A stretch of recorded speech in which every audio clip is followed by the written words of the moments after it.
it sometimes requires extra levels of patience because there's things that you want to do, there's features that you want to add or ways that you want to grow, but because you don't have that, the cash just sat there, it forces you to really prioritize. So when we kind of developed the product to start with, we couldn't add all the things I wanted to add, and it was hugely frustrating for me to start with. But then I kind of got into it and liked it, and we say no to the majority of feature requests. So clients come to us and our instant response is no.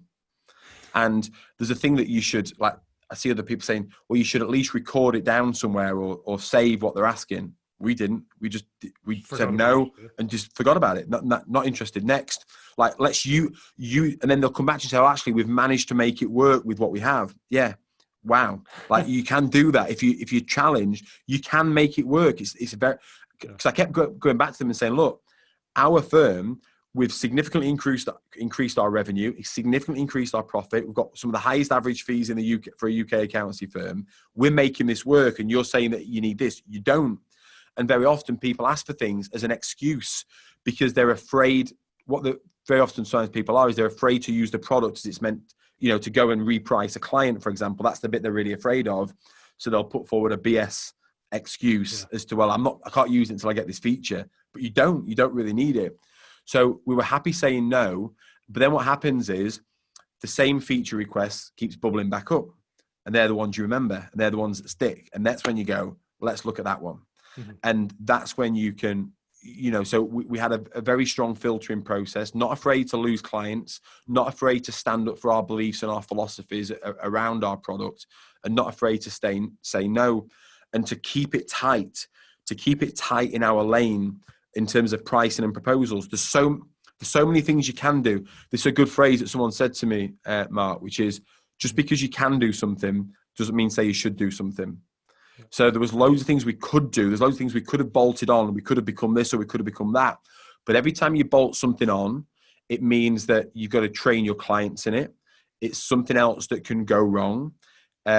You've got to market that feature or that product.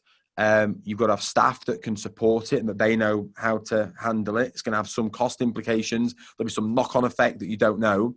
And because we're a software business, the best analogy I've got, my developers credit me with it, but it seems too good for me to have come up with, so I'm sure I stole it.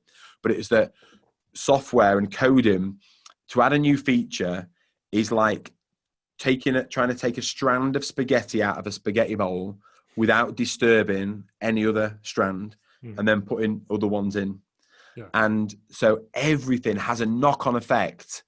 And there have been features that we've added that I was even talking about one yesterday, like, why did we add that? Like, because once you've done it, you can never take it away.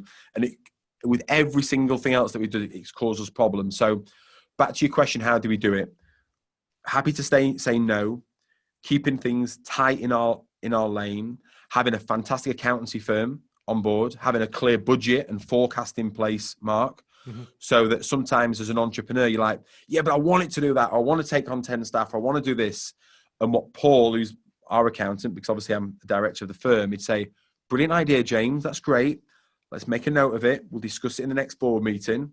We'll see if it fits in the budget, and so he really held me to task to not to make these, sometimes indulgent, egocentric decisions, and to make sure that does it take us closer towards our financial targets or not? If it doesn't, we're not doing it. I don't care if you think it's a good idea or not.